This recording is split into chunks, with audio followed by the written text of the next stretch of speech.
আমি আজি ১ আৰু ১ৰ মাজত থকা যমজ মৌলিক সংখ্যাবোৰ নিৰ্ণয় কৰিবলৈ গৈ আছোঁ আৰু ১ আৰু ১ৰ মাজত থকা যমজ মৌলিক সংখ্যা কেইটা হ'ল ৩ ৫ ৫ ৭ ১১ ১৩ ১৭ ১৯ ২৯ ৩১ ৪১ ৪৩ ৫৯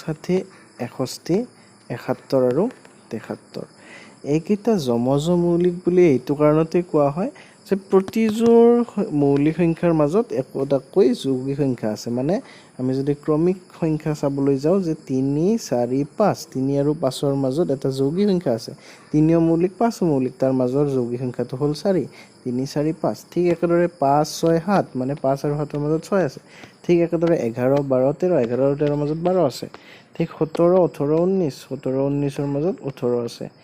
২৯ ৩০ ৩১ ২৯ আৰু ৩১ৰ মাজত ৩০ সংখ্যাটো আছে ৪১ ৪২ ৪৩ ৪১ আৰু ৪৩ৰ মাজত ৪২ আছে ৫৯ ৬০ ৬১ ৫৯ আৰু ৬১ৰ মাজত ৬০ সংখ্যাটো আছে ৭১ ৭২ ৭৩ আৰু ৭১ আৰু ৭৩ৰ মাজত ৭২ আছে সেইবাবে এইবোৰ যমজ মৌলিক সংখ্যা মানে যমজ মৌলিক সংখ্যা হ'ল যে কোনো দুটা ক্ৰমিক মৌলিক সংখ্যাৰ মাজত যদি এটা যৌগিক সংখ্যা থাকে